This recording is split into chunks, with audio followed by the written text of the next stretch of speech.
Halo, selamat datang di Interactive Talks ID, di mana kita akan membahas semua yang berhubungan dengan film.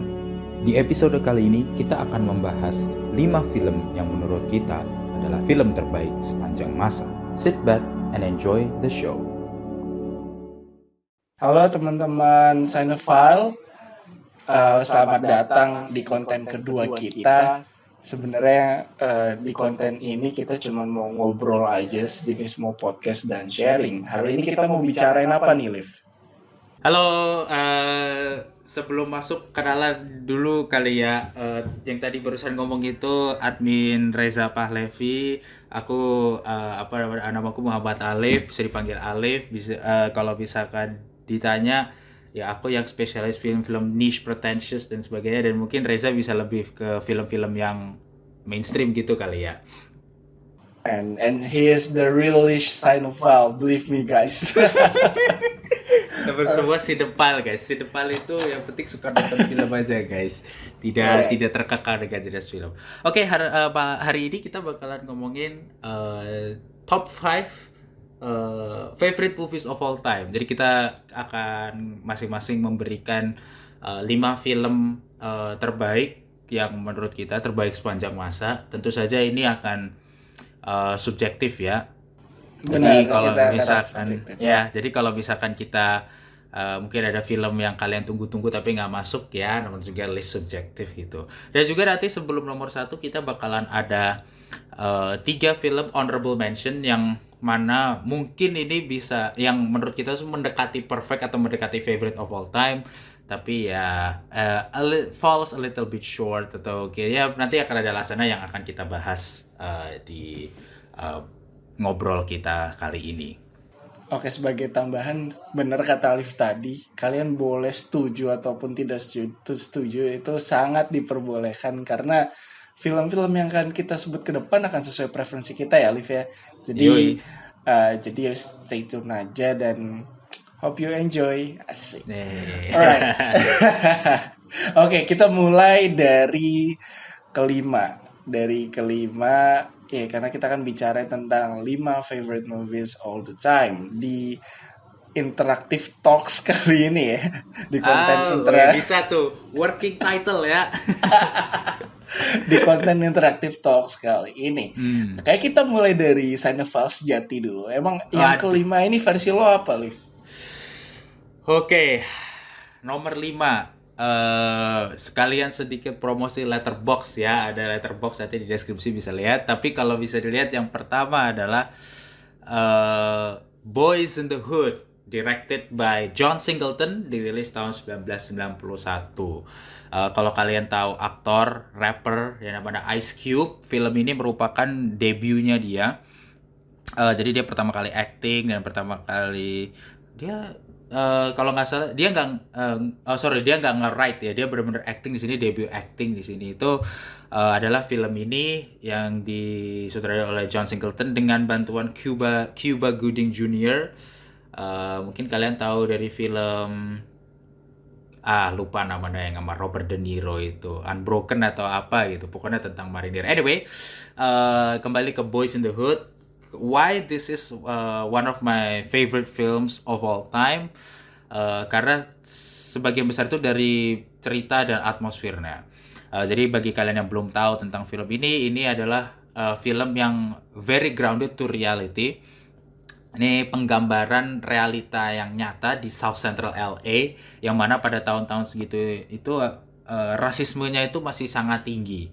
Ya meskipun sudah dengan berbagai macam sebutannya civil rights yang sudah diperjuangkan oleh para African American di situ, tapi kan rasisme seperti yang kalian tahu bahkan sampai sekarang itu masih sangat tinggi, dan pada tahun 90-an itu juga sangat-sangat tinggi sekali, dan pada saat itu puncaknya kalau nggak salah namanya LA Riot. Dan untuk menggambarkan kehidupan para orang-orang African American di ghetto, di lingkungan yang kurang fortunate ya, yang lingkungan miskinnya itu yang banyak dengan kekerasan geng itu, Boys in the Hood ini tuh sangat memperlihatkan bagaimana realitanya mereka itu. Jadi di balik semua kekerasan geng, pembunuhan dan rasisme yang ditunjukkan di situ. Bahkan di salah satu scene film itu ada ketika si tokoh utamanya itu waktu dia masih kecil, itu dia dirampok sama burglar lah, sama perampok gitu kan rumahnya, tapi sempat kabur. Ketika si tokoh utamanya, bapaknya tokoh utamanya yang dibintangi oleh Lawrence Fishburne, yang mungkin kalian kalau nonton The Matrix pasti tahu, dia itu manggil polisi, tapi polisinya itu butuh waktu sejam untuk sampai situ.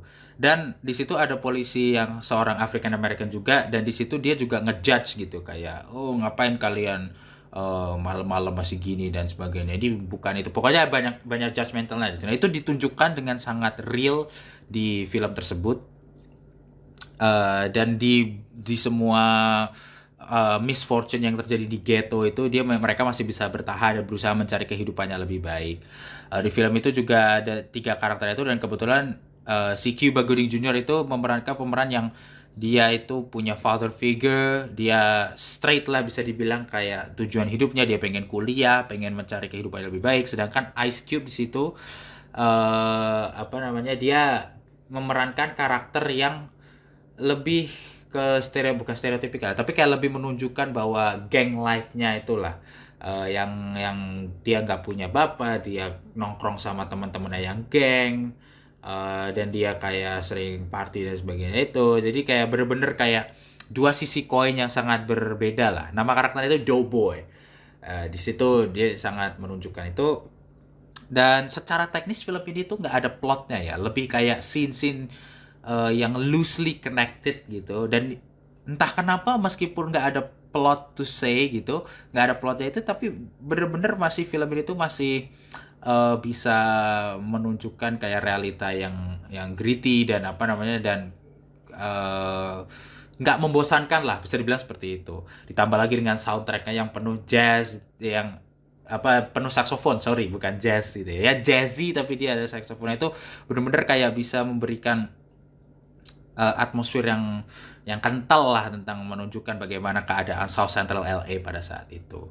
Mungkin kurangnya itu hanya ada di karakter yang di awal film itu sempat diperkenalkan, itu menjadi side character, tapi pada akhirnya tuh aku merasanya itu dia menjadi terlalu side character. Jadi kayak nggak ada arc-nya, dan dia benar-benar cuma jadi temannya Doughboy. Dan gue merasa bahwa kalau diperkenalkan itu setidaknya adalah sedikit eh, tambahan lah di karakternya itu. Tapi mungkin kalau ditambahin itu malah takutnya jadi convoluted, and I understand why kenapa mereka memfokuskannya ke 3 karakter, karakter utamanya, karakter si Cuba Gooding, karakternya Ice Cube, sama karakter si Morris Chestnut. Eh, dan selain itu juga film ini tuh menjadi directorial debutnya John Singleton. Jadi ini adalah film pertama yang disutradarai sama John Singleton. Dan kalau nggak salah tuh dia langsung menang award gitu. Dan jadi debut actingnya si Ice Cube dan juga si Morris Chestnut ini. So ini kayak bener-bener passion project yang bener-bener kerasa lah dan membekas gitu setelah nonton itu. And that's why this is one of my favorite, number 5 on my favorite movies of all time. Selanjutnya langsung Liv, ke, oh ya, ini gimana? kayaknya berat ya berarti isunya. Oh iya, untuk teman-teman yang mau lihat reviewnya lebih lanjut, kita ada reviewnya, tapi itu yang di paling bawah ya. Dan ini film yang cukup berat ya pada saat itu. Liv, Hmm. untuk di pertanyaan kelima ini, why people have to watch this movie? Mungkin lo bisa dengan dua kalimat atau deskripsi dengan singkat, why people should to watch this movie.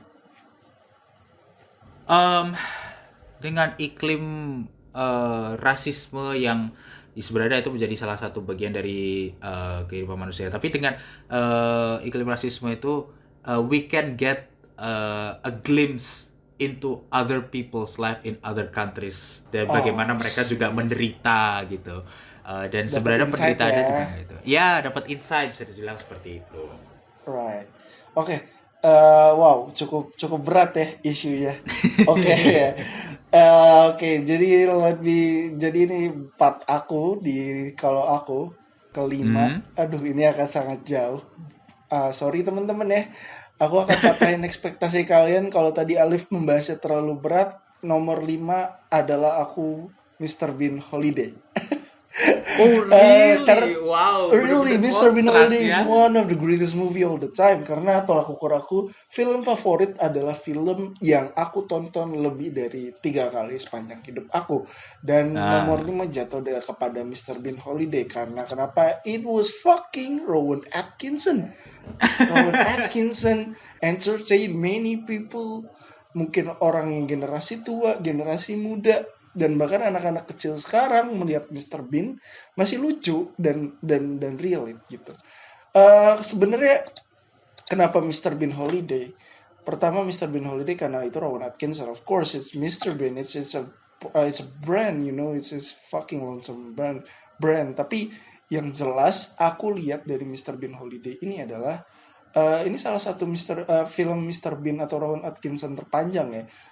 Selain ada filmnya dia di tahun-tahun setelahnya, tapi ini adalah salah satu film dia terpanjang dengan dia gimmick sebagai Mr. Bean dan Rowan Atkinson. Seperti yang teman-teman tahu ya, Rowan Atkinson dan Mr. Bean itu adalah sayangnya dua karakter yang tidak terpisahkan ya. Orang-orang bahkan saya curiga orang-orang tuh lebih mengenal Rowan Atkinson sebagai Mr. Bean daripada Rowan Atkinsonnya sendiri ya. Tapi itu adalah film yang sangat menghibur. Komedinya dapat, lucunya dapat, dan chemistry antara semua pemain juga dapat gitu. Dan Max Beldry yang jadi partnernya Mr. Bean di situ. Wow, walaupun umur mereka itu jauh kayak anak dan bapak bahkan, tapi chemistry mereka di film itu adalah salah satu yang the best sih. Tapi ada yang bikin lucu ya. Salah satunya adalah William Dafoe. Mungkin teman-teman tahu William Dafoe itu sebagai Green Goblin-nya di Spider-Man pada saat yang jadi Tobey Maguire, dan dia cukup menghiasi sih di situ. Dan aku jamin sih teman-teman yang menonton Mr. Bean Holiday pasti terhibur sih. Dan aku adalah orang yang menonton Mr. Bean Holiday itu lebih dari sekarang udah ke-6 atau 7 kali, dan it's still comedy for me. Dan ini film yang bersejarah sih pada saat itu. Untuk lebih teknisnya, sebenarnya karena ini udah Rowan Atkinson dan dia udah jadi nyatu dengan Mr. Bean, itu sepertinya sih sudah menggambarkan itu semua. Dan kita tahu teman-teman, Mr. Bean tidak ada yang mengecewakan. Semua episodenya pasti menghibur. That's why I love Mr. Bean. Dan mungkin itu sih, Liv. ya ya ya. Dan And ya mm-mm. gimana gimana gimana lanjut. Eh, dan kenapa orang harus nonton Mr. Bean Holiday? Karena ini lucu. Lo bisa nonton sama keluarga. itu itu sih yang penting. Karena gini, Liv, gua adalah orang yang eh, punya perhatian yang cukup tinggi terhadap film-film yang membawa isu tentang keluarga, alur ceritanya ya. Dan gue suka sih hal itu. Mungkin itu sih, Liv. Ya, ya, ya. I can understand that. Dulu juga waktu SD sering banget nonton Mr. Bean Holiday karena, well, punya VCD-nya dan waktu kecil kan kita belum ada kayak streaming service ya. So we take what we can get, ya kan? Bajakan ya. Oh, sorry. Iya, mungkin sih bajakan nggak tahu ya waktu itu nggak tahu bajakan apa enggak ya. Dan kita apa namanya nambah dikit itu eh, the beauty of visual comedy, indahnya visual comedy itu dia nggak akan terkekang waktu gitu.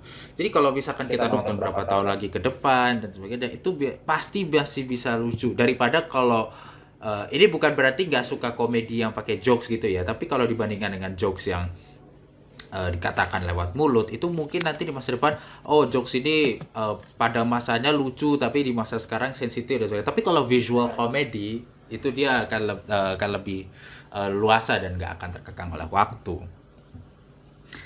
Eh, Oke, Oke, berarti kalau lu, lanjut ya. oke.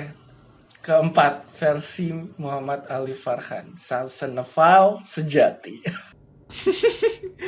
Keempat, keempat, I will have to put it on Marriage Story. Directed by Noah Baumbach, dirilis tahun 2019 di Netflix. Mungkin kalian kalau yang tahun 2019 waktu itu udah Netflix itu mungkin kalian pernah dengar kali ya. Kalau kalau nggak salah ini sempet masuk ke pokoknya lumayan di push lah marketingnya sama marketingnya sama Netflix itu. Yes, dibintangi oleh Scarlett Johansson, ada Adam Driver juga, kemudian ada Laura Dern, Ray Liotta, fucking Ray Liotta, nggak nyangka ada Ray Liotta di film ini. So, yang sebenarnya ini film Noah Baumbach yang pertama aku nonton ya. Kok nggak salah ada, no, pertama ditonton itu. Dan kelihatan kayak Noah Baumbach ini tuh dia master of dialogue.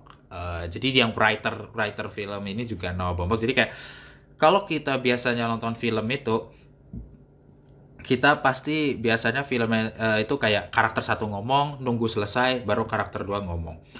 Noah Baumbach tuh entah kenapa dia tuh bisa membuat film itu karakter itu saling ngomong kayak kayak pasti dia kayak kayak tadi sebelumnya ada kan pasti kayak ada aku sama Reza itu kayak nggak sengaja nabrak satu sama lain ngobrolnya kan gitu kayak kita belum selesai atau apa jadi kayak menumpuk satu sama lain gitu dia Ya namanya juga baru ya. nah ya makanya kan tapi kayak that's how human talks right kita kan nggak kadang kan kita pasti kayak nggak sengaja nyela orang gitu dan Marriage Story ini apalagi dengan film tentang perceraian gitu pastinya akan banyak saling menyela tapi entah kenapa Noah Baumbach itu tuh bisa membuat nggak overwhelm gitu loh ketika kita nonton itu ya overwhelming karena sesuai dengan plotnya ya tapi kayak kayak kita tuh nggak merasa kayak oh ini ada dialog dari satu karakter apa kita tuh kayak kerasa ketumpuk nggak gitu hebatnya Noah Baumbach itu dan juga plot film ini itu kayak menggambarkan betapa berantakan dan sakitnya perpisahan dari pasangan itu ya apalagi kalau misalkan pasangan tersebut udah punya tanggung jawab di luar mereka yaitu mereka punya anak gitu kan.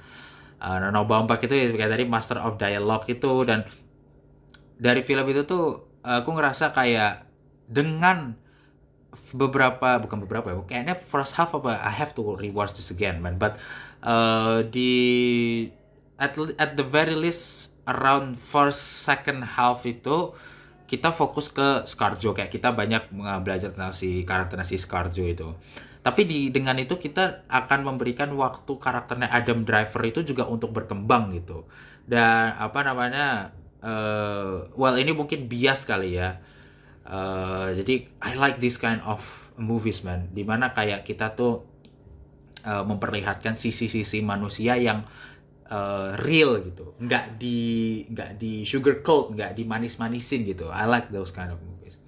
Dan alasan kenapa kalian harus tidaknya sekali nonton film ini adalah karena biasku tadi itu, tapi kayak menurutku mengeksplorasi sisi manusia yang rapuh dan mudah tersakiti itu dan bagaimana manusia itu bisa coping. Coping apa sih bahasa Indonesianya? Kayak deal lah, kayak apa namanya kayak ya pokoknya kayak coping with those imperfections dengan berbagai kerapuhan itu bener-bener kayak that's my favorite kind of movies man yang aku suka explore itu. Tapi sayangnya soundtracknya meskipun diproduce sama Randy Newman yang dia bikin soundtrack untuk Toy Story juga itu it's very forgettable. Bahkan I can remember a single song from it man. Dan apa namanya meskipun ya mungkin gak terlalu penting ya karena kan kita pasti ngomongin ke apa namanya ke karakter manusia itu tapi kayak soundtrack can alleviate things in movies right can alleviate scenes gitu kan kayak bisa membuat scenes itu terasa lebih tegang atau lebih itu gitu kan lebih hidup lah bisa dibilang seperti itu. Sayang sekali itu soundtracknya Randy Newman itu pretty forgettable. That's my number 4. Nah, untuk Mas Reza ini bagaimana number 4-nya? First thing first, kayak kita apa ya, Liv? Kayak kita rada berbeda ya di preferensi. Sekali lagi nih kita ngomong preferensi. And I think your movie the fourth nomor 4 tadi, it's kind of karena aku juga udah nonton. Aku udah nonton Marriage Story. What do you think? Kasih review singkat. It's only in half, tapi it's all about divorce. So Aku memutuskan untuk tidak menontonnya. But kita mungkin bisa diskusi di kesempatan yang lain nih soal film itu kayak menarik. Mungkin aku kasih notes sekali ya, biar biar seru. Oh, bisa Oke, itu terus aja. Takut sedih bukan sih? right, right. Iya kan, Benar-benar takut karena sedih kan vibes sama. ya. Iya, aku Kayak juga belum nonton 500 Days of Summer tuh juga karena takut sedih gitu. kayak kita seru tuh. Kita punya opini yang berbeda soal satu film. Kita notes Hmm. aja bisa jadi diskusi yang lain. Skala nomor 4 aku ya. Ini ada Mhm. film Indonesia terbitan Cinema digarap oleh sutradara ternama Angga Dwi Sasongko. Namanya adalah Nanti Kita Cerita Tentang Hari Ini. Jadi filmnya itu eh, kalau nggak salah itu dulu sempat diangkat jadi awalnya diangkat jadi novel atau Twitter gitu. Sejak itu cuman sejak itu apa namanya? Jadi sebuah film gitu. Tapi sekali lagi, gue adalah orang yang concern sekali terhadap film-film keluarga. Jadi kemungkinan besar film-film gue yang gue suka adalah berangkat dari keluarga. Kenapa gue suka Nanti Kita Cerita Tentang Hari Ini? Basically, film ini bercerita tentang keluarga. It's very fucking deep, real. Dan ini terjadi terhadap keluarga-keluarga yang menengah aja sih, yang kehidupan ekonomi menengah ke bawah, nggak menengah ke atas banget. Tapi itu bisa kemungkinan relate dengan orang Indonesia gitu. Karena Angga Dwi Sasongko itu bagus banget cara dia mendevelop karakter. Oke, untuk yang lo belum belum nonton, gue bocorin aja ya. Gue kasih, Spoiler gue alert kasih, dulu.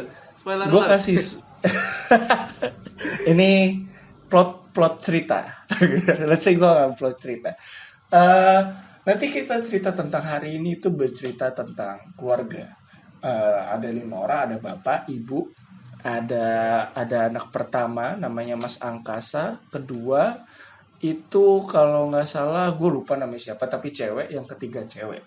Jadi Mas Angkasa adalah putra pertama yang dia punya dua adik cewek dan semuanya punya permasalahannya masing-masing. Bapak ada permasalahannya, ibu ada permasalahannya, begitupun ketiga anaknya.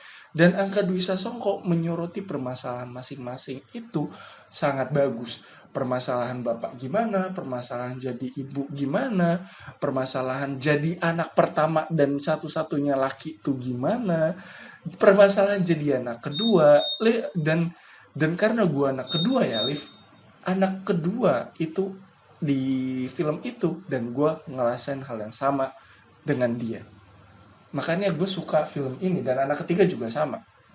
Jadi apa ya, film ini bener-bener bercerita tentang keluarga yang dimana keluarga itu ada permasalahan, permasalahannya juga nggak minye-minye yang permasalahannya aku mau rebutan warisan, nggak gitu, itu kan itu FTV kan sekali itu. itu kan biasa terjadi ya di film-film. Tapi ini permasalahannya dari pure and it's happen in our daily life. Jadi kenapa aku suka? Ya karena relate aja sih. Itu poin pertama. Terus poin kedua, eh karakter developmentnya ya. Di film ini Angga Dwi Sasongko itu adalah sangat religius. Sangat jenius. Fuck, kenapa tuh dia religius? Sorry ya, saya saking berapi-api. Karena Heeh, heeh. tadi aku bercerita tentang 5 keluarga. Nah, 5 keluarga ini diperankan oleh 10 orang. Jadi bapak yang pas muda ada, atau dan bapak yang tua ada, ibu muda dan ibu tua ada, kakak pertama yang masih kecil dan yang besar ada, dan itu semua nyambung dan itu semua gila sih. Ada satu scene yang paling gue favorit, yaitu adalah scene dia berantem, sekeluarga berantem jor-joran, permasalahannya apa dikeluarin, berantem semua di sana, musuhan-musuhan, tapi ada satu hal di mana mereka berkumpul layaknya keluarga dan mereka menyelesaikan permasalahan semua itu dengan damai, and it's very touching. Jadi pertanyaannya, kenapa lo harus nonton film Nanti Kita Cerita Tentang Hari Ini? Sorry sebentar. Kenapa? Why, Liv? Alhamdulillah. Sorry, sorry. Are you okay, Liv? Bersin, bersin dia. Iya, iya, oke, oke. Lanjut, lanjut, lanjut. Kenapa Oke. harus nonton film ini? Kenapa harus nonton film ini? Fuck, this movie is too damn good. Untuk lo yang suka film tentang keluarga, tentang kasih sayang, apa itu kedekatan, semuanya disediain oleh Angga Dwi Sasongko. Tapi eh, film ini sih benar-benar bikin mewek ya, apalagi ini gak ada hubungannya sih, tapi waktu itu gue nonton sama temen gue yang cerai. Dia berangkat dari orang tua yang cerai dan dia nggak nangis. Terus kenapa? Dia nggak relate sih sama film ini sayangnya. Jadi ini it's kind of dark, sorry. Tapi kalau kalau kalian suka tentang film Korea, ini adalah salah satu film yang gue rekomendasiin sih, karena alur cerita dan tokoh-tokohnya antar aktor it's very deep gitu sih. Dan ini nomor 4 gue. And let's get to the big three right now. Top 3, let's go. Oh yes, let's begin top 3. Liv, Yes sir. stage Okay. is yours. And what's number 3? Number 3 ini sebenarnya sempat agak terbagi apakah film ini atau film lain, but setelah pikir-pikir kelihatannya nomor 3 ini cocok untuk ditaruh di salah satu film yang sudah aku berkali-kali rekomendasikan ke Reza ini, yaitu Blade Runner. Oh fuck, here we go. Blade Runner, directed by Ridley Scott, dirilis tahun 1982. Film ini cukup legendaris karena punya 5 versi. Versi work print, versi theatrical release, versi international release, versi director's cut, dan versi final cut. Dan jujur aja, dan pastinya definitive editionnya final cut ya, karena sesuai dengan visinya Ridley Scott. Dan jujur aja, pertama kali nonton film ini waktu SMA, aku tuh ketiduran. I think at first I thought the film was really boring. It took so long to get into the plot. Tapi waktu itu nonton lagi akhirnya di TV. Waktu itu nontonnya karena waktu masih SMA, nonton di laptop dan di HP sih sebenarnya. Nyoba lagi nonton di laptop masih bosen gitu kan. Tapi setelah nonton lagi di TV dan waktu itu bener-bener kayak meresapi film ini. Damn, ini ada alasannya kenapa film ini tuh bisa disebut sebagai salah satu film paling influential di dunia. Visinya Ridley Scott dengan set piecesnya yang bagus banget. Ini bahkan film ini tuh bisa dibilang dia memberikan atau mempionirkan genre cyberpunk, yang mana mungkin bagi kalian yang nggak tahu cyberpunk, intinya cyberpunk itu adalah masa depan di mana dunia itu dikuasai oleh korporasi daripada pemerintah. Cookie cutter explanation-nya kurang lebih kayak gitu. Setelah nonton itu, dan salah satu film yang benar-benar membuka bahwa show don't tell itu benar-benar efektif lah dengan sinematografi yang digabungkan dengan set piecesnya, karena film ini itu bisa dibilang nggak menyuapi penonton dengan plotnya. Untuk versi final cut, untuk versi theatrical cut, salah satu yang membuat versi theatrical cut itu kurang disukai itu karena semua plotnya itu disuapin. Jadi kayak ada voice overnya. Oh ya, film ini dibintangi oleh Harrison Ford ya. Jadi bagi kalian yang suka ngeliatin Harrison Ford waktu muda, karena jujur aja dia ganteng banget waktu muda itu. I'm not gonna lie.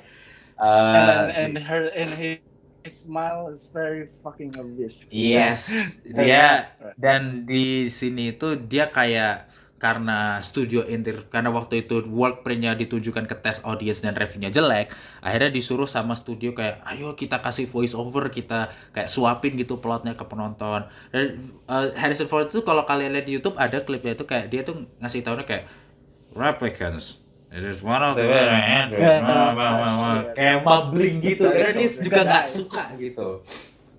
Dan ada beberapa scene yang di-cut gitu yang sebenarnya kayak important plot point-nya lah kayak gitu. But film ini itu menceritakan tentang polisi khusus yang namanya Blade Runner. Dia itu ditugaskan untuk memburu android yang disebutnya sebagai replicant yang kabur dari koloni Offworld. Offworld itu di Mars, karena bumi waktu itu sudah penuh dengan polusi sehingga manusia itu terpaksa pindah ke Mars dan menggunakan budak-budak android ini yang disebut sebagai replicant ini.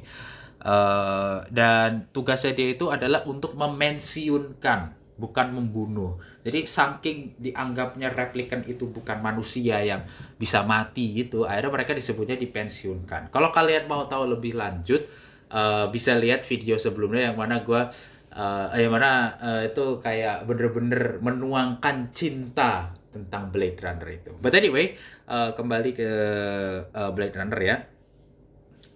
Dengan set pieces dan plot yang yang keren itu, dan dia bisa dibilang kayak pionir dari genre cyberpunk gitu, dan it deals with the theme of loneliness. Nah, ini juga bias sih.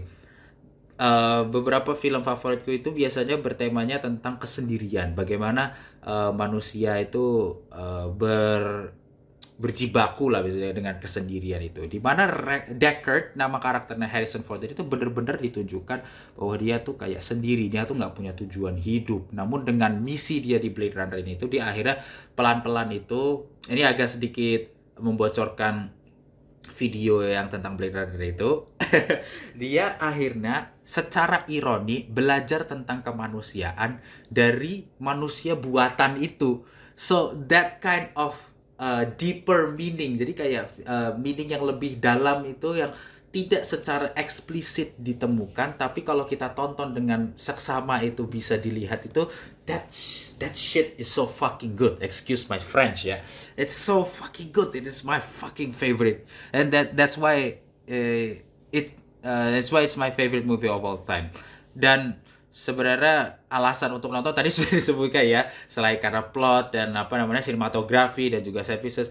Oh, dan soundtracknya itu bener-bener the pinnacle of retrofuturism dengan synthwave-nya. It's so freaking good.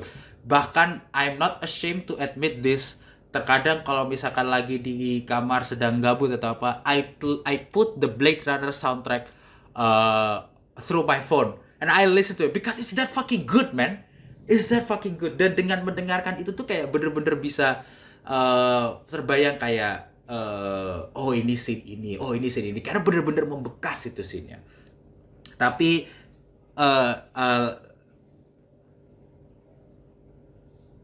it's very good, it's very dear and near to my heart.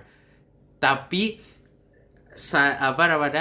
kekurangannya, of course it's not without its flaws ya, pasti ada kekurangan. Dia ini ada trope film 80s, di mana ketika di situ ada tokoh namanya Rachel. Jadi Rachel ini dia adalah replicant generasi baru, dan dia itu dipertemukan dengan Deckard itu untuk ngetes kayak apakah dia tahu bahwa dia replicant. Ya pada akhirnya dia mengetahui bahwa dia si Rachel ini adalah replicant gitu. Dia sadar kalau dia ini seorang replicant gitu. Tapi kayak di situ kayak si Rachel itu jadi love interest, dan sayangnya dia itu kena trope di mana 80s action hero lah bisa dibilang seperti itu. Di mana kalau misalkan si perempuan yang nggak mau, si laki-lakinya tuh harus agak tough gitu, harus agak memaksa dikit, nanti si perempuannya agak bakalan jatuh hati. I hate that trope, dan sayangnya film ini masuk ke ada trope ini. Dan juga ada satu karakter yang menurutku agak membuat pacingnya berantakan, karena kayak filmnya tuh sempet kerasa kayak mandek gitu, tapi si karakter itu cukup penting untuk plot point-nya. Dan sebelum lanjut ke nomor 2, nomor 3 untuk Reza.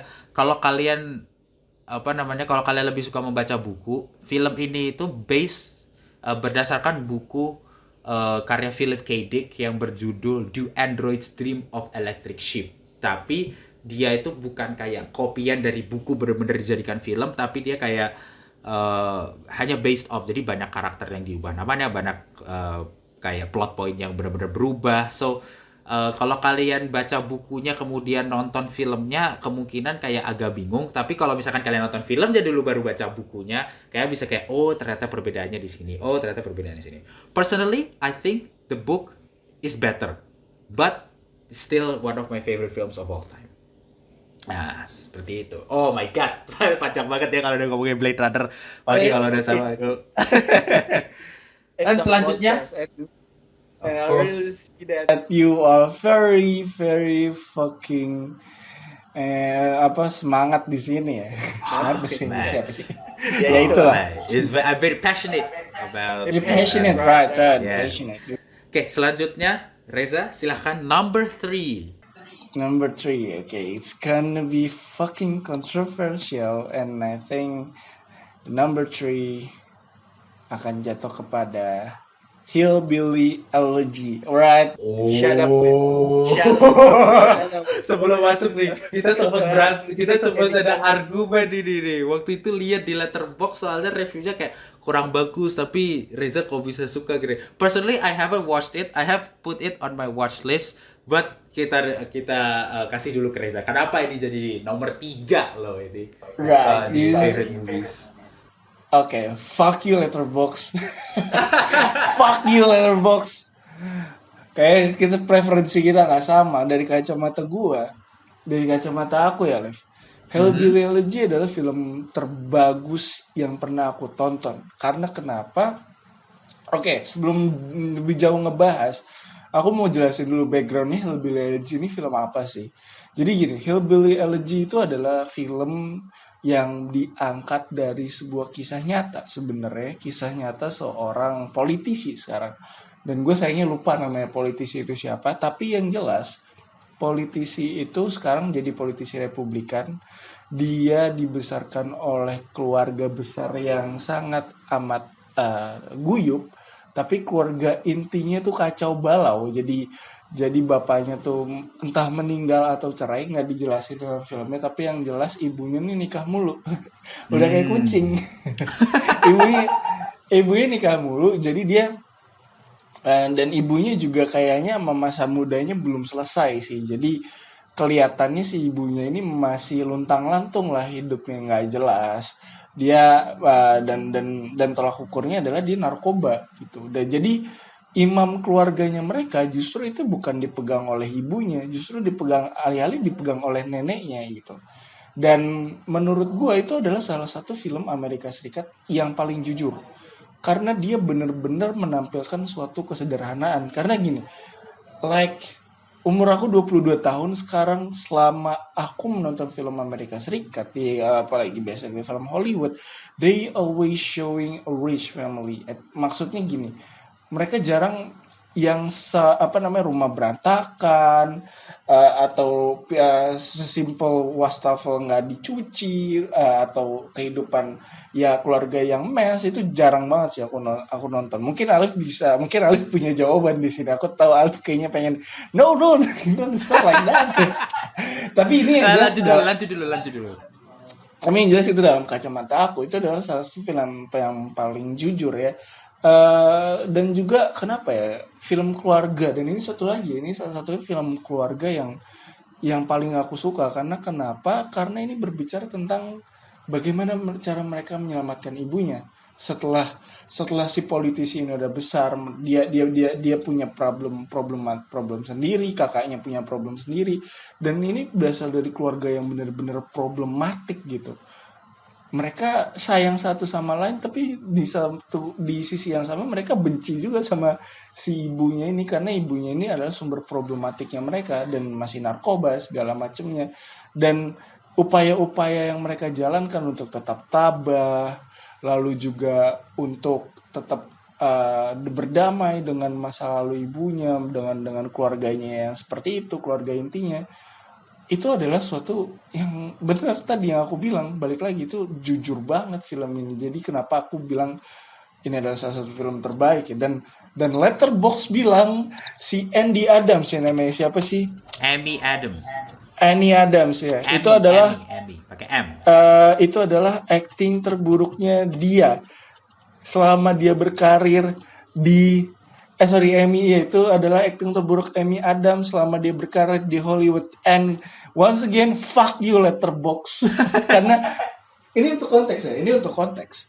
Letterboxd itu dia menulis review yang jelek pada film ini. And that's very okay, karena ini preferensi, dan kita sekarang lagi berbicara tentang preferensi aku gitu. Dan Amy Adams is very good. She is very great. She is very stressful mother.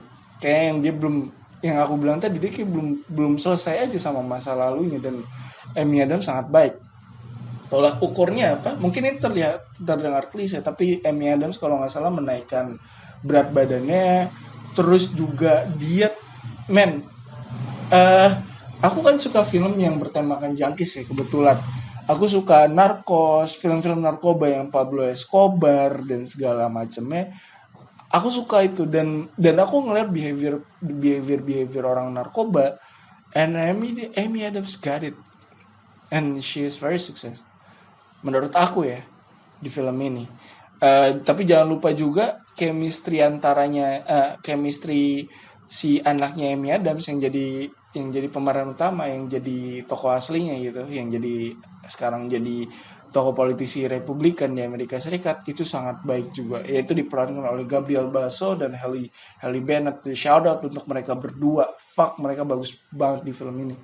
Jadi salah satu yang kecewa, gue bisa ngerti sih kenapa mereka kecewa, karena setelah riset ternyata sebagian besar orang yang menulis di Letterboxd itu adalah pembaca dari bukunya Hillbilly Elegy, bukunya si J.D. Vance ini. J.D. Vance itu karakter utamanya, dan juga orangnya beneran ada yang tadi aku bilang. Ternyata itu nggak selaras dengan novel aslinya, but bodo amat sih. Kalau aku karena nggak baca bukunya, justru aku ngeliat hal itu bagus. That's why, Liv. That's why. That's for me sih. Mungkin aku tahu kayak banyak pertanyaan di kepala kamu ya. Well, I don't base aku sih nggak mendasarkan aku suka sama film atau apa berdasarkan kata-kata orang ya. I based it on my own judgment ya. But mungkin without getting into too political, biar nggak terlalu politis mas kita pembahasannya ini, kelihatannya mungkin karena dia politisi Republikan, partai konservatif gitu kan. Sedangkan of course a lot of letterbox user are pretty into Democrat, lebih liberal. But karena aku belum nonton filmnya, I can't make a good judgment. Alright, gini. Oke, untuk lo yang nggak tahu, ini untuk konteks saja. Gua dan Alif ini sama-sama berangkat dari mahasiswa hubungan internasional. Jadi apapun yang kita obrolin kayaknya nggak jauh akan dari analisis berbagai politik ya.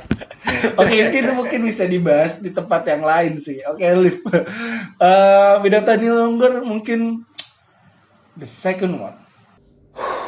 Number 2, The Good, the Bad, and the Ugly, directed by Sergio Leone, 1966.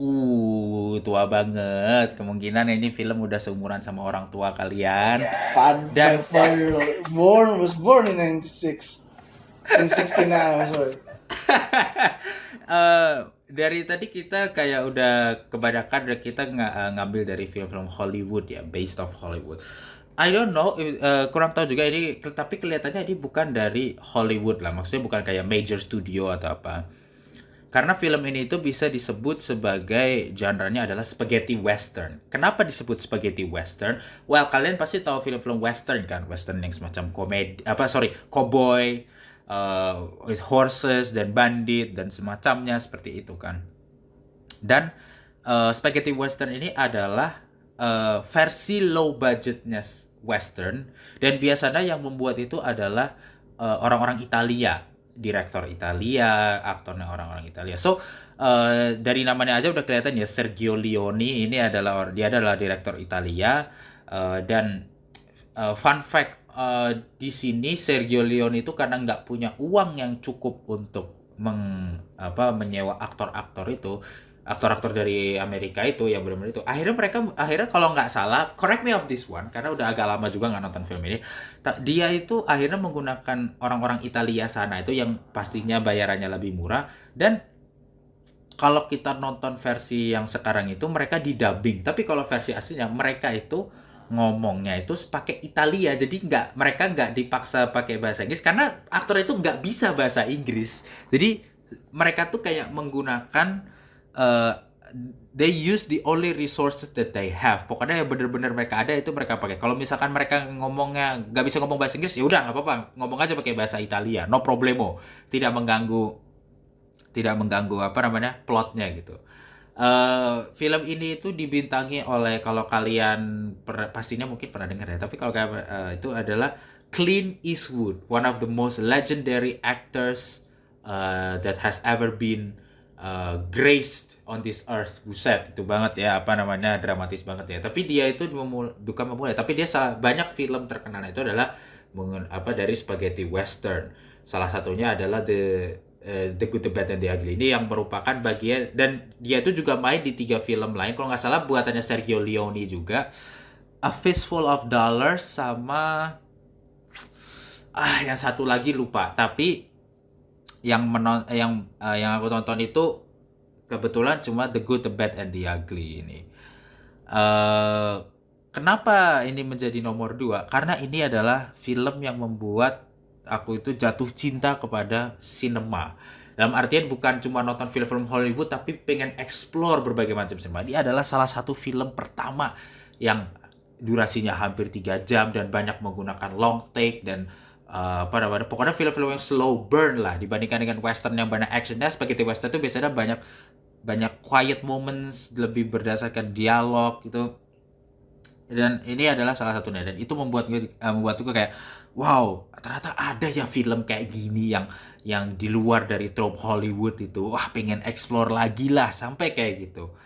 Dan ngomong-ngomong chemistry, karakternya si Clint Eastwood yang The Good ya, si Good itu namanya.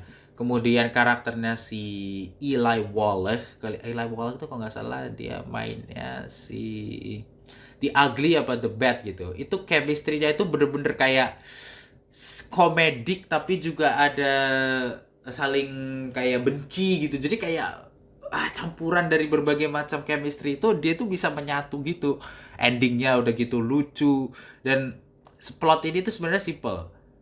3 orang mencari harta karun, bukan harta karun ya, pokoknya kayak emas gitu yang ditinggalkan, yang seharga kalau pokoknya kalau diuangkan $75.000, yang pada saat itu pastinya sangat sangat sangat sangat berharga ya, di settingan perang perang saudara Amerika itu sebenarnya.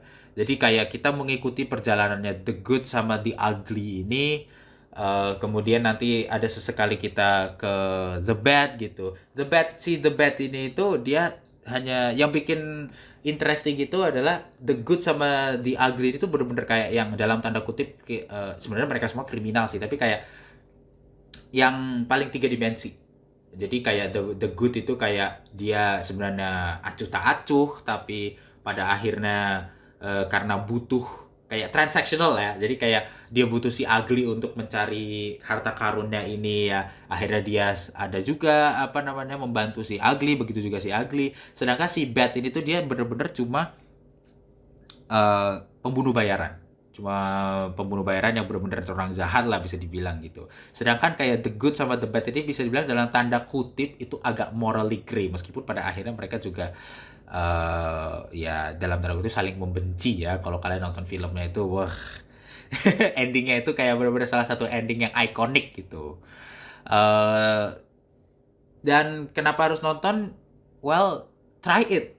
Dalam tanda kutip ini bukan, mungkin nggak semua orang ya, tapi kayak if you want ceritanya cukup mudah dicerna, mungkin kalian bisa berpendapat ada film lain yang mungkin lebih accessible. Tapi kalau kalian pengen cerita yang lebih mudah dicerna, ingin mencoba sinema dari negara lain, ditambah lagi dengan soundtracknya Ennio Morricone. Kalau kalian nggak tahu, Ennio Morricone itu dia salah satu komposer legendaris ya untuk film-film western. Kalau kalian pernah nonton Django Unchained, itu dia soundtracknya diproduce sama Ennio Morricone itu. Jadi dengan semua gabungan itu, it just creates one of the most almost perfect movie of all time man, in my opinion. Jadi kayak film itu tuh hampir sempurna.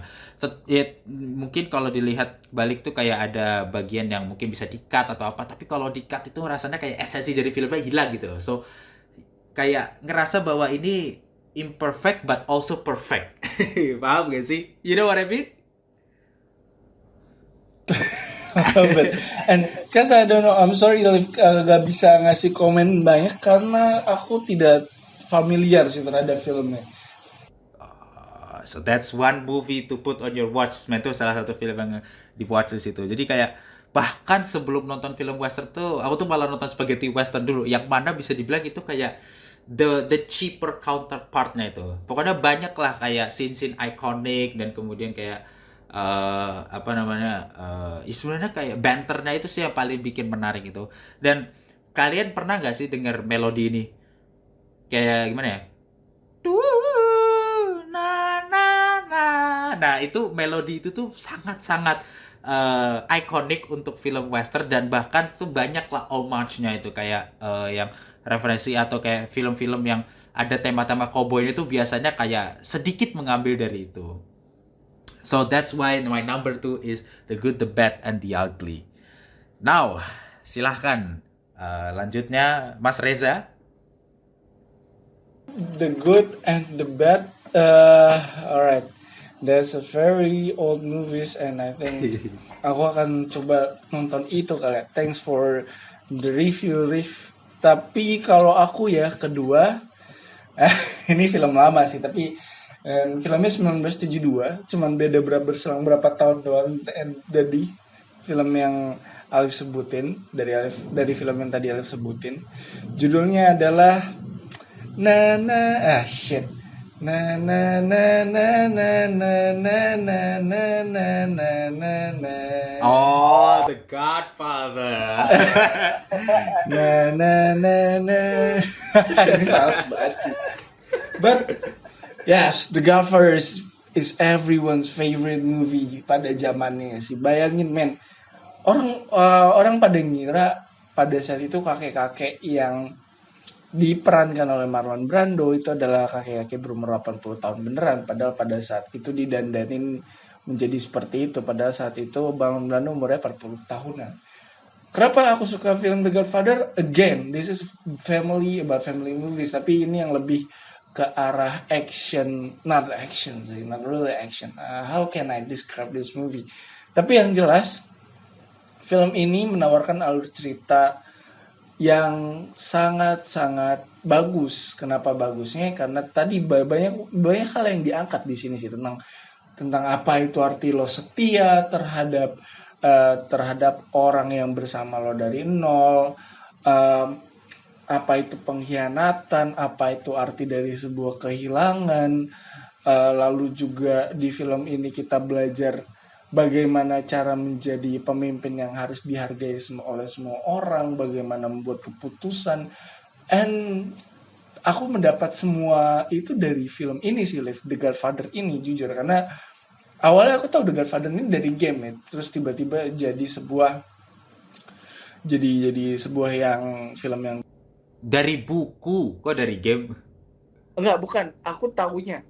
Oh, sorry. Iya, ada gamenya PS2 kan kalau nggak salah? Apa? Ya, ada di PS2 pada saat itu, dan itu adalah salah satu game yang sangat booming pada masanya dan itu sangat seru sih, Liv. Jadi The Godfather adalah salah satu yang paling aku seneng. Dan apa ya? The Godfather itu adalah trilogi ya, teman-teman. Kalau teman-teman nggak tahu, ada The Godfather 1, The Godfather 2, dan The Godfather 3. Cuman yang paling bagus dari semua The Godfather itu adalah The Godfather 1. Karena kenapa? Otentiknya. Pada saat itu film tembak-tembakan mungkin adalah film yang keren dan mungkin sampai sekarang masih relevan terhadap kerennya itu. Mungkin itu sih, Liv, komentar aku terhadap film The Godfather. Ini film aku udah nonton berkali-kali, tapi yang paling bagus adalah The Godfather. Hidup Vito Corleone. I have a confession to make. I don't like The Godfather. Why? I don't like The Godfather, man. Aku udah nonton 2 kali. I feel like kayak ada, menurutku tuh kayak permasalahannya tuh mungkin bukan di struktur plotnya, cuman kayak subplotnya dan sama plotnya tuh kayak gimana ya. Jadi kayak ketika siapa tokohnya Al Pacino itu, Michael ya. Nah, ketika si Michael itu kayak dia pindah ke Italia, terus kayak menurutku tuh kayak waktu dia pindah ke Italia untuk kabur itu, entah kenapa aku merasa plotnya tuh mandek di situ. Dan plot utamanya tuh malah dia rasanya tuh malah jadi kayak subplot, bukan jadi plot utamanya gitu, malah kayak disingkirkan sedikit. Dan juga kayak yang tiba-tiba ini agak spoiler ya teman-teman, ya para pendengar.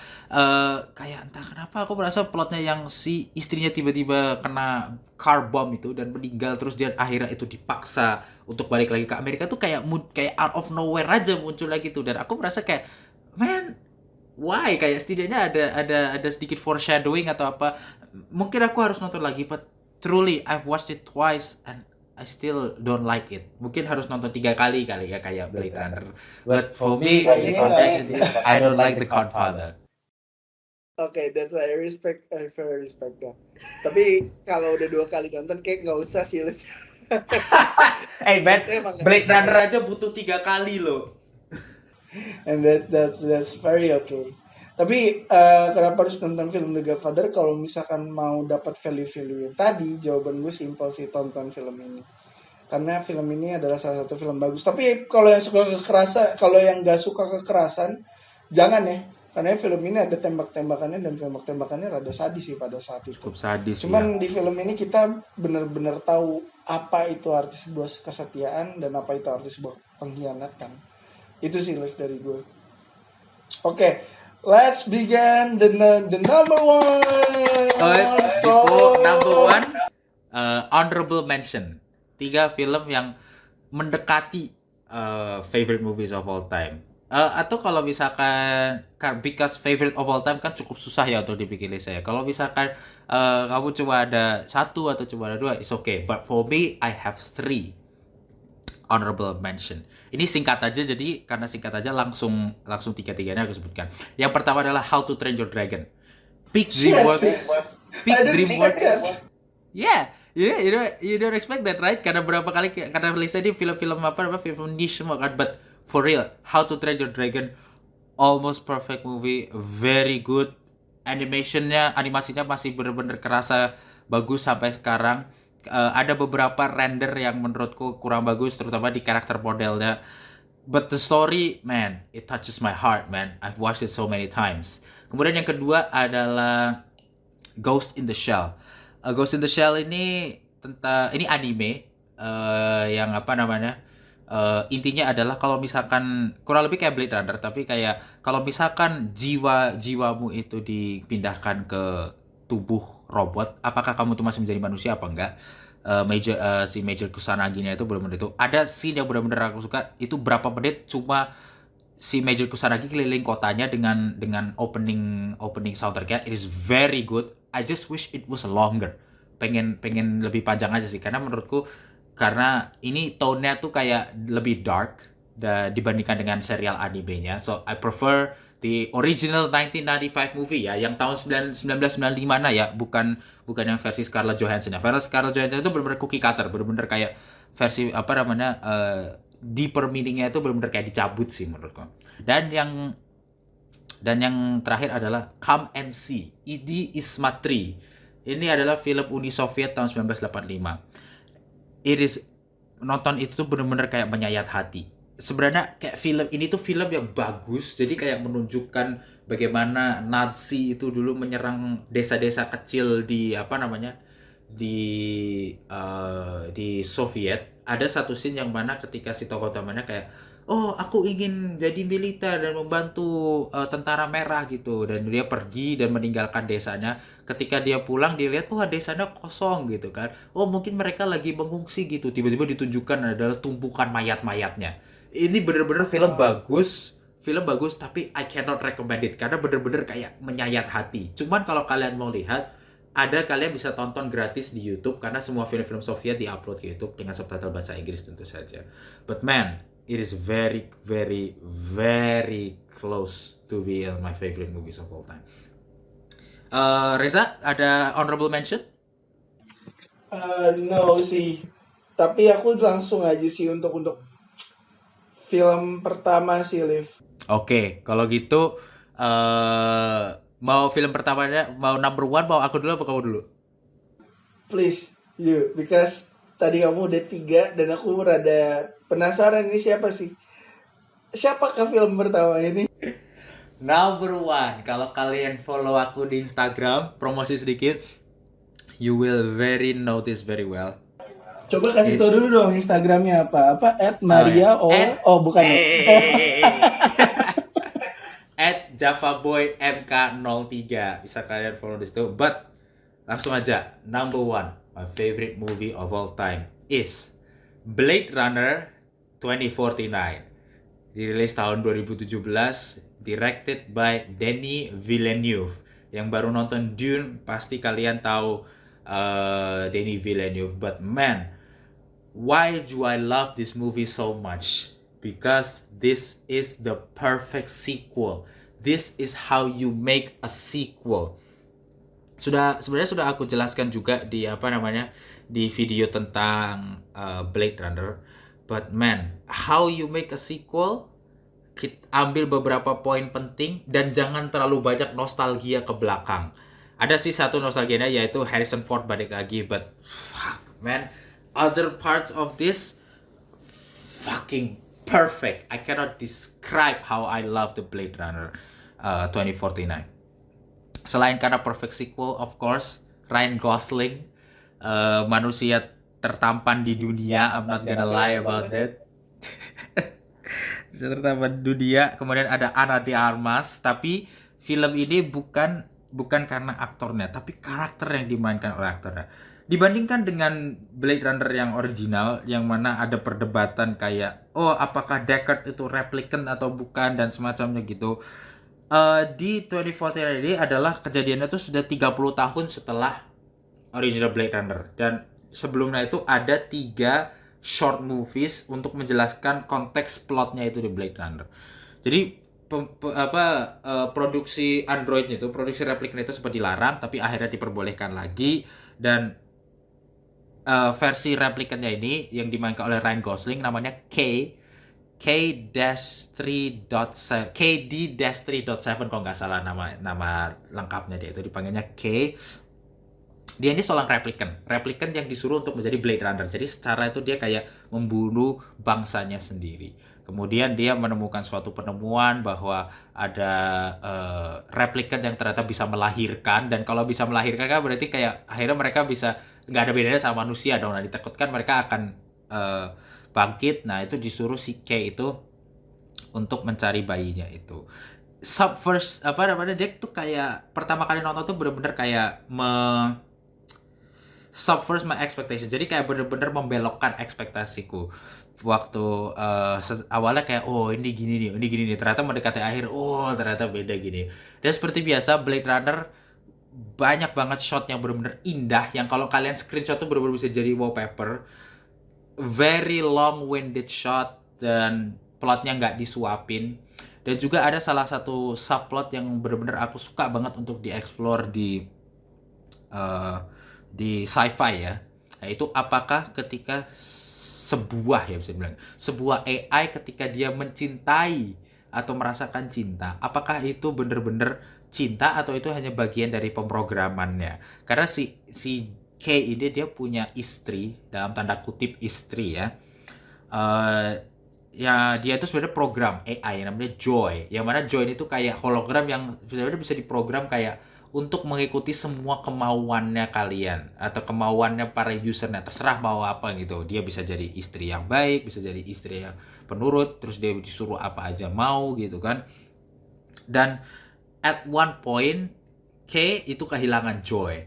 Dan waktu itu dia lagi di lowest point-nya, dia ngelihat hologram buat iklannya si Joy itu. Jadi ada satu plot point yang dimana si Joy itu mengatakan sesuatu. Ini sebisa mungkin gak aku spoiler, karena kalau spoiler itu soalnya agak kurang itu rasanya, agak kurang srek lah nontonnya itu. Jadi ada satu dialog yang mana si Joy itu kayak dia mengatakan sesuatu yang mana itu benar-benar membekas ke hatinya si K. Kemudian di billboardnya itu pas kan, karena billboard kan pasti ada di program ya gitu. Dia si Joy yang versi billboard hologramnya itu, yang versi iklannya itu dia mengatakan katanya itu lagi. Dan di situ dia benar-benar kayak dari mukanya Ryan Gosling itu benar-benar kayak dia membayangkan sebenarnya cintanya dia ini tuh bener apa enggak sih ke aku gitu. Aku ini pantas dapet cinta enggak sih kayak gitu. Dan ada satu scene yang ketika Ryan Gosling adalah satu bagian itu dia bener-bener marah itu kayak wow, that's so iconic, meskipun dia jadiin meme kayak oh fuck me man, this is so good man. Kenapa harus nonton film ini? I think there are no perfect movies, but I think this is the most flawed masterpiece. Jadi ini adalah masterpiece yang pastinya memiliki kekurangan. Jadi kayak dengan kekurangannya itu tuh entah kenapa malah menambal malah memberikan tambalan untuk kekurangannya itu. Gimana ya jelasinnya ya? So this movie is the most ini adalah kalau kalian bilang kayak a perfect imperfections, film ini itu adalah versi kayak quote itu kalau dijadikan film perfect imperfections itu adalah film ini. The directing, the cinematography, the soundtrack, the story, the acting, it is all fucking perfect. 2 jam 40 menit kalau nggak salah, ini hampir 3 jam. Man, it's such a fucking experience. Sayang banget aku waktu itu nggak nonton di bioskop. Dan fun fact, my uncle hate this movie. Omku tuh bener-bener nggak suka film ini karena membosankan. Karena iya, kalau untuk orang-orang yang nggak suka dengan long-winded, dengan shot yang panjang gitu dan plot yang lama dia untuk berkembangnya, itu mungkin membosankan. But karena aku udah suka dengan Blade Runner itu, I think this is the perfect movie, man. So fucking good. It deserve the number 1 spot. Aku udah nonton film ini 3 apa 4 kali gitu, dan aku masih pengen nonton lagi. It's like kayak mungkin bisa dibilang kayak comfort movie gitu. Jadi kalau misalkan aku bingung nonton apa, Blade Runner. Right. Oke, kalau yang nggak tahu ya teman-teman, si Alif nih emang dia suka fans banget sama Blade Runner. Kalian bisa tonton reviewnya di channel YouTube kita yang di sini ya. Video sebelum ini, tepat banget video sebelum ini. Nggak tahu ini kapan tayang, tapi seharusnya sih video sebelum ini. Ya, Dia adalah fans Blade Runner, and I don't know apa itu filmnya, cause it's very sci-fi ya kelihatannya. Yes, very sci-fi. Right. And this is my part. Yes, sure. Silahkan. Mas Reza, number 1. Let me hear your number 1. This very fucking good movie, at least in my perspective. And ladies and gentlemen, dia adalah Cinderella Man, film tahun 2005 yang diperankan oleh Russell Crowe. Film ini berangkat dari kisah nyata sebenarnya tentang petinju, namanya adalah James J. Braddock.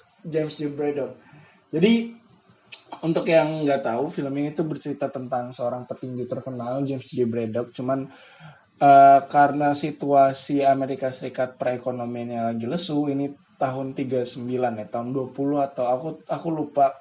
The Great Depression bukan sih? The Great Depression, right? The Great Depression pada saat itu. Jadi ekonomi Amerika lesu, semua kehilangan pekerjaan, termasuk si James J. Braddock ini. Jadi sehingga yang tadinya kehidupan keluarganya glamor, dia tiba-tiba berputar rodanya menjadi ke titik paling bawah gitu. Dan film ini ya sama dengan film yang lain, bertemakan keluarga lagi. Karena nggak tahu ya kenapa aku menulis film-film yang aku suka bertemakan keluarga semua. Oke, let's get through the Cinderella Man. Tadi Cinderella Man itu bercerita tuh tadi tentang suatu orang kaya tiba-tiba jatuh miskin, petinju. Dan seninya di situ sih. Mereka hidup miskin, mereka yang menyatukan bapak, ibu, anak-anak, dan si James J. Braddock-nya ini yang tadinya petinju terkenal, dia harus nguli dan segala macem. Wow, itu salah satu film paling bagus sih. Dan film paling bagusnya, kenapa ini bagus? Karena ini film nyata sih. Jadi kenapa lo harus nonton? Gak usah banyak basa-basi, just watch it with your family, karena ini filmnya aman banget untuk ditonton keluarga. Mungkin itu aku ya. Sorry aku nggak bisa ngasih panjang-panjang ya, tapi karena terlalu bagus jadi aku nggak bisa deskripsiin ya. Tapi yang paling jelas film ini sebagus itu, jadi kenapa aku yang paling pertama. Aku juga pernah salah satu film yang pertama kali aku review di interactivescene.id ini sih. That's it, Liv. Kalau gitu, salah sih kalau film soal petinju, Raging Bull, Martin Scorsese, Robert De Niro, itu juga tentang petinju itu. Aku juga belum nonton, but I have been wanting to watch it. Dan itu katanya salah satu kayak masterpiece-nya Scorsese itu, Raging Bull. Ada juga tuh satu lagi, Ali juga ada nonton. It's very aktornya biopic beneran. aja kan. yang aktornya ninja beneran Chris Rock. Sialan. Oh, fuck, man. Oh. Oke guys, right. So mungkin itu 5 film yang kita rekomendasikan. Sebenarnya nggak 5 ya, ada 10 sebenarnya. Cuman karena kita masing-masing 5. Semoga itu bisa jadi referensi kalian sih terhadap buat kalian nonton film sekedar untuk chill atau apapun itu. Gitu sih. Kalau Liv, kalian ada tambahan? langsung ya. Kalau kalian mungkin masih ingin film mainstream tapi yang ya gimana ya, film yang mungkin easily digestible, bisa tunggu reviewnya Reza. But if you want a movie, kalau kalian pengen film-film yang mungkin kalian pengen explore taste kalian ya, aduh pretentious banget, sombong banget ini kelihatannya. Tapi kalau kalian pengen film-film yang mungkin nggak ya gimana ya, kayak yang membuat kalian memperluas taste film kalian yang mungkin nggak umum, bisa tunggu reviewku atau mungkin rekomendasiku tadi itu juga bisa digunakan because well sebenarnya nggak itu juga sih, but I think that is karena apa namanya, because movie I think is much more than entertainment. Lebih dari entertainment. Menurutku untuk nonton film-film yang masuk bioskop Indonesia tuh aku mungkin ngerasanya agak naif gitu. Jadi kalau kalian ingin tapi untuk yang ingin digestible bisa tunggu reviewnya Reza. Untuk yang ingin yang lebih pretentious lah atau yang lebih out of the loop, bisa tunggu review itu nanti. Alright. Mungkin itu aja sih dari kita teman-teman. Terima kasih buat yang udah menyimak sampai menit ini. Mungkin kalau misalkan kalian suka, kalian mungkin bisa tolong like, comment, and subscribe, share ke channel kita. Terus kalau misalkan kalian pengen lebih tahu lebih jauh tentang film-film yang kita review, teman-teman boleh banget ngecek di Instagram kita, ada di komen description, di komen juga nanti bakal dipin. Right, itu dia maksudnya. Oke. Saudara Alif ada tambahan? Jangan lupa nonton film. Right. Nonton film bukan cuma buat hiburan. Oke, Liv. Oke, teman-teman, thank you udah nonton. Thank you Alif. Gua Reza. Aku Alif. See you next time. See you next time. Dadah Bye. semua. Bye.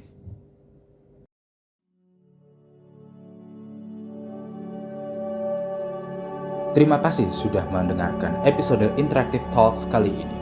Jangan lupa untuk like, subscribe, dan share podcast ini. Terima kasih dan sampai ketemu di episode selanjutnya.